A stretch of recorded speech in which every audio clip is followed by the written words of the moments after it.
WhatsApp guys, Sanjay here and welcome back to my channel. ये आप देख सकते हो अभी जो ग्राफ आपके सामने है वो बेसिकली निफ्टी का ये 5 मिनट है। इसको मैं 15 मिनट में पहले कन्वर्ट करता हूँ। कौन कौन सी चीज़ें मैंने आपको बताई थी, उसके पीछे के क्या क्या रीजंस थे, लॉजिक्स थे, वो अच्छे से समझते हैं। उसके बाद ही हम लोग ट्राई करेंगे कि एनालिसिस कैसे करना है, या तो फिर मंडे हमें ट्रेड क्या प्लान करना है। हालांकि मैंने थोड़ा बहुत आपको एक कॉल दिया ही है, फिर भी हम लोग थोड़ा लॉजिक समझते हैं, रीज़न समझते हैं। कल के वीडियो में मैंने आपको क्लियरली क्या बताया था कि अगर मार्केट में जस्ट एक 0.60 या 0.80 यहाँ तक का अगर गैप डाउन होता है तो मार्केट अगेन एक फ्लोली नीचे जा सकता है, मतलब एक शार्प सेल और भी हो सकता है। और मैंने आपको क्लियरली एक और चीज़ कही थी, अगर 1.5% के आसपास, अगर 1.5% से ज़्यादा अगर गैप डाउन खुल जाए तो मार्केट में और स्पेस बचेगा नहीं। हालांकि हज़ार हज़ार पॉइंट गिरता है, वो चलो मैं बताया था आपको, और वो गिरा था भी, बट हमेशा ही गैप डाउन खुल के हमेशा ही और भी एग्रेसिव सेल होना ये आज के दिन पॉसिबल नहीं था।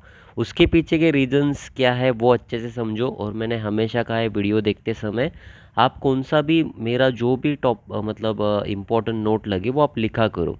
अभी ये क्यों नहीं गिर सकता या अभी ये क्यों हो नहीं सकता, उसके पीछे के रीजंस क्या है। क्योंकि लगातार 3 दिन से मार्केट में एक सेलअप आ रहा है। हमेशा होता क्या है, एक ट्रेंडिंग मार्केट के बाद, ये लिख के लेना, ये ट्रेंडिंग मार्केट के बाद एक वोलाटाइल मार्केट होता है, फिर एक साइडवेज मार्केट होता है, फिर एक ब्रेकआउट देता है, फिर वो चाहे अपसाइड हो या डाउन साइड हो। ये लिख के लो अगेन, एक ट्रेंडिंग मार्केट के बाद एक वोलेटाइल मार्केट, उसके बाद एक साइडवेज, और एक अगेन फ्रेश ब्रेकआउट, भले वो ऊपर का हो या नीचे का हो। ठीक है, ये आप लिख के लो। अभी सबसे बेस्ट चीज़ क्या क्या हुई है मार्केट में वो पहले अभी देख लेते हैं, क्या अभी ट्रेड प्लान कर सकते हैं और हमें कैसे ट्रेड मतलब आगे का प्लान करना चाहिए। अभी फॉर एन एग्जांपल, अभी तो मैंने जैसे कहा था कि एक हॉल्ट कैंडल तो बनाया है। हो सकता है कल के दिन थोड़ा गैप अप भी मिल जाए, क्योंकि एक काफ़ी मतलब रेंज में एक ट्रेड कर रहा था। और इस एवरेज ट्रेड भी इसको कहते हैं। मतलब फॉर एग्जांपल अगर हाई और लो देखोगे तो कल के दिन कुछ मोमेंटम ही नहीं हुआ है, तो एक एवरेज में ही ट्रेड किया है। और जब कभी भी ऐसा मार्केट में होता है, मैं आपको शो भी करता हूँ, प्रीवियस डेटा में जाते हैं। यहाँ पर देख सकते हो जब कभी भी ऐसे गैप डाउन खोल के अगर मान लो थोड़ा बहुत एक ही जगह पर रहता है तो मैक्सिमम चांस, अगर लास्ट में थोड़ा बहुत अगर बाइंग प्रेशर आता है तो हमेशा गैप अप्स के चांसेस होते हैं। मैं आपको और भी प्रीवियस डेटा भी दिखा सकता हूँ, यहाँ पर भी देख सकते हो। थोड़ा हॉल्ट किया लास्ट टाइम, थोड़ा मोमेंटम दे दिया, अगेन गैप अप देके कंटिन्यू हुआ। उसके पहले का भी अगर आपको डेटा देखना है, यहाँ पर भी थोड़ा बहुत है, गैप डाउन दिया, हॉल्ट किया, गैप अप दिया, उसके बाद भले ही नीचे आया बट गैप अप दिया है। इसके पहले भी आप देख सकते हो, यहाँ पर भी गैप डाउन खुला, हॉल्ट किया, बट अगेन दूसरे दिन गैप अप। ऐसे पिछले का डेटा भी आप देख सकते हो। तो इसी के लिए मैंने आपको क्या किया, एक सी आपको लेने के लिए कहा है। उसके पीछे के भी रीजंस क्या है, एक तो एवरेज में ट्रेड कर रहा है, यहाँ पर एक ट्रेंड लाइन ब्रेकआउट भी हो चुका है। मैं आपको यहाँ पर अगर आप 5 मिनट में लेके जाता हूँ तो आपको अच्छे से समझेगा कि कौन सा वाला ब्रेकआउट हुआ है और क्यों मैंने आपको सी कैरी करने के लिए कहा है। यहाँ पर अगर आप देखोगे तो ये एक रेंज में मार्केट बन रहा था और यहाँ पर एक ब्रेकआउट हुआ था। तो ये वाला स्टॉप लॉस लगा के हम लोग ने एक सी बाय किया है बेसिकली। मैंने तो 16,300 का ही सी बाय किया था, उसका स्क्रीनशॉट भी आपको बताया था। और मैंने आपको 16,400 का सी दिया है, क्योंकि क्लोजिंग भी देखोगे तो 16,400 के ऊपर की है। मतलब आपका एटलीस्ट एक एट द मनी या इन द मनी भी आप उसको कह सकते हो। मान लो कल के दिन अगर थोड़ा गैप अप होता है तो हो सके तो प्रॉफिट बुकिंग हम लोग कर लेंगे, क्योंकि अभी भी मुझे नहीं लग रहा कि मार्केट यहाँ से डायरेक्टली ही बाय हो जाएगा। लगभग 550 के आसपास अगर आता है हमारा सी, मतलब हम लोग ने जो भी पोजीशन लिया है, अगर निफ्टी 550 आता है तो मैं थोड़ा बहुत प्रॉफिट बुकिंग कर लूँगा, क्योंकि मेरा टारगेट इतना ही है। स्टॉप लॉस भले 20-30 रुपये का है, बट उसके सामने मुझे अगर 1000 मतलब 100 रुपये मिलता है, मतलब 1:8 का अगर रेशो मिलता है तो मेरे लिए बहुत है। तो अगेन मैं सोचूंगा मंदी करना है या क्या करना है उसके हिसाब से। तो अभी तो फिलहाल मार्केट में अगर आप देखोगे तो थोड़ा बहुत वोलेटाइल ही मार्केट आज के दिन तक, कौन सा भी एक रेंज ब्रेकआउट नहीं हुआ है। तो अगर ये कल के दिन ऊपर की तरफ निकलता है या तो गैप अप ही देता है तो हम लोग प्रॉफिट ही बुक करेंगे, क्योंकि हमारे पास ऑलरेडी एक इसका है, मतलब सी खरीदा है। पोजीशन थोड़ा हेज हो चुका है, क्योंकि आपको मैंने पहले ही 12 मई का, अगर आप मेरे ग्रुप में हो और आप मुझे डेली फॉलो करते हो तो मैंने 12 मई के ऑलरेडी जब 17,300 चल रहा था निफ्टी, मैंने तभी ही आपको बताया था कि 12 मई का 17,000 का एक पी लेके रख दो, काफ़ी बड़ा प्रॉफिट हो सकता है। अभी भी देख सकते हो, मान लो कल के दिन अगर गैप डाउन भी खुलता है तो मैक्सिमम में इसका जो स्टॉप लॉस है बेसिकली वो हमारा हिट हो जाएगा, बट हमारा जो पी का प्रॉफिट है वो कंटिन्यू चलता ही होगा। हालांकि एक ग्रुप में मैंने बताया कि वो बुक करो, और दूसरे वाले ग्रुप है उसमें तो मैंने कहा है 12 मई जब तक नहीं होता, मतलब थर्सडे तक पोजीशन होल्ड करो। हम लोग बहुत ही डीप इन द मनी में भी हो चुके हैं, लगभग 1000 पॉइंट 17,300 में दिया है, लगभग 17,400 है, मतलब 900-800 पॉइंट के आसपास अभी भी हम लोग मतलब इन द मनी में ही है। और वो डायरेक्टली अभी तो ज़ीरो होने ही नहीं वाला है, काफ़ी अच्छा खासा प्रॉफिट इसमें आपको डबल ट्रिपल्स रिटर्न आराम से मिलते रहेंगे। तो अभी बात करते हैं कि अगर गैप डाउन वगैरह होता है तो हमें क्या करना है। गैप डाउन होने के बाद मैक्सिमम हमें थोड़ा बहुत एक प्राइस एक्शन देखनी ही पड़ेगी, थोड़ा बहुत अगर ऊपर जाता है तो अगेन यहाँ पर कुछ सेलिंग का अगर दिखता है सिनारियो तो अगेन यहाँ पर सेल करके अगेन सेलिंग में रहेंगे। बट एक चीज़ है, लग नहीं रहा अब ऐसे गैप डाउन हो सकता है, थोड़ा बहुत बाइंग प्रेशर तो आया ही है, तो थोड़ा बहुत अभी मैं बाइंग के लिए सोच रहा हूँ। अच्छे से समझो मैं अभी क्या कहने की कोशिश कर रहा हूँ, क्या हूँ। बहुत मंदी में मैं अभी तक मतलब कह रहा था आपको, बट ये जो लेवल है मैंने कल के दिन भी कहा था, अगर इससे ज़्यादा मंदी होती है तो ये बायर इंटरेस्टेड होंगे यहाँ पर, ठीक है। प्राइस कैसे मोमेंटम करती है वो अच्छे से समझो, और उसके पीछे का एक रीज़न भी, प्राइस क्यों ऐसे मोमेंटम करेगी, क्योंकि एक काफ़ी मंदी हो चुकी है, लगातार 3-4 दिन से मंदी हो रही है। और मार्केट ने एक इंडिकेट भी किया है, अगर ये अगेन एक ट्रेंड में होता थोड़ा बहुत नीचे तो मैं अगेन भी मंदी करने के लिए इंटरेस्टेड होता, बट मार्केट ने एक हॉल्ट बनाया है, एकदम ही साइडवेज टू। अगर आप ये कैंडल देखोगे तो बिना मतलब थोड़ा भी ऊपर या थोड़ा भी नीचे नहीं था, एक सेम रेंज में ही फ्लैट मार्केट था। तो उस हिसाब से ये हमें इंडिकेट क्या करता है कि बायर अभी यहाँ पर एक्यूमुलेट हो रहे हैं।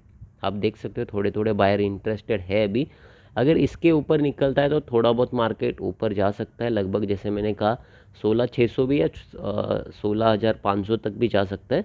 उसके बाद अगेन नीचे आएगा या ऊपर, उसके बाद एक नया यहाँ पर पैटर्न, नए वॉल्यूम क्रिएट होंगे, नए सपोर्ट रेजिस्टेंस क्रिएट होंगे। फर्स्ट यहाँ पर जाने के बाद मैं सेल ही करूँगा, प्रेफर करूँगा, मतलब यहाँ पर अगर जाता है, मैं आपको लेवल भी बता रहा हूँ, ये गैप पेंडिंग है बेसिकली। अगर यहाँ पर जाकर यहाँ पर एक रेड कलर का कैंडल बना देता है तो फर्स्ट मेरे माइंड में तो सेल रहेगा। ये क्यों है, क्योंकि एक मार्केट सेलिंग का ही है, जस्ट एक रिट्रेसमेंट आया है और यहाँ से अगेन नीचे आने वाला है, तो फर्स्ट मेरे माइंड में सेलिंग का ही होगा। अगेन यहाँ से अगर डबल बॉटम बना के जा रहा है, या अगेन यहाँ पर कुछ अगर पैटर्न्स, कुछ वॉल्यूम्स, कुछ अगर इंडिकेट्स मुझे लगा कि यहाँ पर अगेन बाइंग प्रेशर आ सकता है, तो मैं ये, और वो जो 12 मई वाला जो पुट लिया है बेसिकली, मैं उसको स्क्वायर ऑफ कर दूंगा यहाँ पर। और अगेन नेक्स्ट एक्सपायरी वाला, मतलब करंट 12 मई नहीं, उसके अगला वाला एक्सपायरी का मैं यहाँ पे कुछ सी पोजिशनल लेके जा सकता हूँ। और इंट्राडे तो हम लोग अलग सेटअप और अलग प्लान करते ही है। तो आई होप ये सारी चीज़ें आप आपके माइंड में एज ए निफ्टी हो। अभी तो ये मैंने निफ्टी का एनालिसिस करके बताया है आपको, इसके बाद आप चाहो तो ये सेम चीज़ें आप बैंक निफ्टी में अप्लाई कर सकते हो। और सेम एनालिसिस है, बैंक निफ्टी भी सेम एक हॉल्ट कैंडल ही है, ऊपर जाता है सेल ही बैंक निफ्टी को करना, नीचे आएगा यहाँ पर अगर एक सपोर्ट क्रिएट होता है तो ही हम लोग बाइंग का सोचेंगे। इधर हम लोग बाइंग का नहीं सोचने वाले, तब तक मंदे ही करना है। टारगेट्स तो मैंने आपको बताई है कितने नीचे तक मार्केट आ सकता है, बट अगर नया पैटर्न कुछ दिखने लगा, नया कुछ बाइंग का भी प्रेशर आने लगा, तो हम लोग दोनों साइड के लिए रेडी रहेंगे। ये नहीं करना है कि मंदी है तो हमेशा मंदी ही करते रहो। आपको, आपने हर्षद, अभी एक दूसरा एक मैं आपको लर्निंग पॉइंट बता रहा हूँ। आपने आई होप वो 1992 वाला वेब सीरीज सभी ने देखा होगा, उसमें हर्षद मेहता वगैरह उनको क्यों लॉस हुआ, क्या उसके पीछे के क्या रीजंस थे, उसका और उससे हमें सीख क्या लेनी चाहिए वो मैं आपको बताता हूँ। अभी हर्षद मेहता क्या कर रहा था, हमेशा ही कलर मैं आपको चेंज करके देता हूँ पहले, हमेशा ही बुलिश का ही सोच रहा था, जैसे हमेशा ऊपर ही जाएगा मार्केट। बट मार्केट ऊपर भी जाता है और मार्केट नीचे भी आता है, राइट। अगर ऊपर जाता है तो हमें सी में भी पैसा मिलता है, करेक्ट। तो मार्केट के साथ चलो, ट्रेंड इज़ योर फ्रेंड। अगर ट्रेंड ऊपर का है तो बाइंग का सोचो, अगर ट्रेंड बेंड होके नीचे नीचे आ रहा है मतलब पी, या तो फिर हम लोग बेरिशनेस ट्रेंड कहते हैं। तो हर्षद मेहता हमेशा ऊपर जा रहा है तो हमेशा बाइंग का ही सोच रहा था। अगर उसकी एक गलती क्या है और हमें उससे सीखना क्या चाहिए बेसिकली, कि ट्रेंड इज योर फ्रेंड। अगर ट्रेंड ऊपर कन्वर्ट हो रहा है तो बाइंग का ही सोचो। अगर यहाँ से बेरिशनेस आकर नीचे आ रहा है तो हमें सेल करना चाहिए। अगर वो भी उसके जो कुछ भी होल्डिंग वगैरह थे वो बेच के अगर वो उसने अगेन सेलिंग किया होता तो मार्केट इतना क्रैश तो हो ही रहा था, सेलिंग में उसको और भी पैसा मिलता। जस्ट ये क्या हो गया कि एटीट्यूड कह सकते हो, या इधर कुछ मतलब कोई कोई लोग होते हैं मेरे ऑफिस में भी, या आपके फ्रेंड सर्कल में भी होंगे, एक का दूसरा फ्रेंड ऐसा होता है जो हमेशा बाइंग का ही सोचता है, नहीं मार्केट यहाँ से ऊपर ही जाएगा। बट एक का दूसरा नहीं, बहुत सारे भी ऐसे होते हैं जो हमेशा, हाँ अभी यहाँ से मार्केट नीचे जाने वाला है। देखो आपके फ्रेंड सर्कल, मेरे सर्कल में भी बहुत सारे, मेरे ऑफिस में भी बहुत सारे हैं जो हमेशा मंदी का ही मैक्सिमम सोचते हैं। थोड़ा भी मार्केट ऊपर गया कि हाँ अभी यहाँ से नीचे गिर सकता है। बहुत सारे ऐसे हैं कि हाँ कितना नीचे गिरा है, यहाँ से अभी तो बाउंस बैक दे गई। तो ऐसे मेंटेलिटी के भी लोग हैं।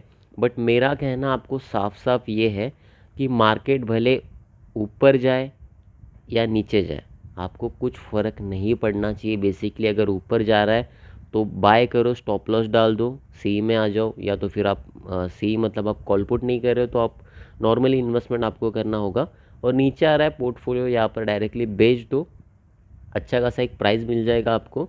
और अगेन सेल में रह सकते हो, या तो फिर फ्यूचर, अगर आप अच्छा खासा मार्जिन है तो फ्यूचर शॉर्ट सेल कर दो, या तो फिर इतना भी मार्जिन नहीं है या तो फ्यूचर वगैरह करें। सपोज़ मैं आपको एक चीज़ भी बता रहा हूँ, 5 लाख का लेट सपोज़ आपके पास पोर्टफोलियो है, राइट। हर एक शेयर में जैसे मैंने कहा है 20% ही आपको इन्वेस्टमेंट करना है। मतलब एक लाख रुपए आपने सब 5 शेयर में डाल दिए, राइट। और पूरा फंड तो यूज़ ही नहीं करना है। लगभग 10-10 हज़ार भी, मतलब 5,50,000 भी आपके अकाउंट में होगा तो आप आपका 5 लाख का पूरा पोर्टफोलियो सिर्फ 50,000 से क्या कर सकते हो, डाइवर्सिफाई करके रिस्क जो है आपका मिनिमाइज़ कर सकते हो। मान लो जैसे मैंने कहा था कि 18,000 जाने के बाद नीचे आ सकता है, तो जब भी 18,000 गया था मार्केट, उस समय आपका जो भी 1-1 लाख का होल्डिंग था, जस्ट आपको 10,000 के एक पी खरीद के छोड़ देना था।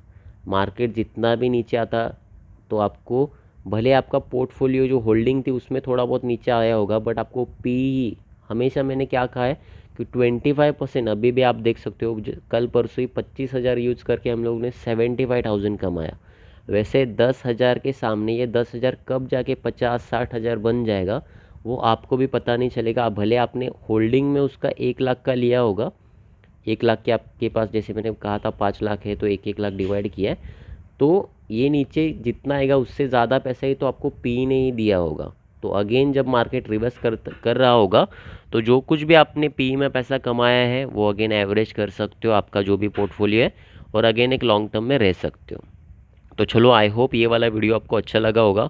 वीडियो अच्छा लगा तो डेफिनेटली इस वीडियो को लाइक करो, सभी के साथ शेयर करो, और सब्सक्राइब करना मत भूलना मेरे चैनल को। मिलते हैं ऐसे ही कोई नॉलेजेबल वीडियो के साथ नेक्स्ट वीडियो में।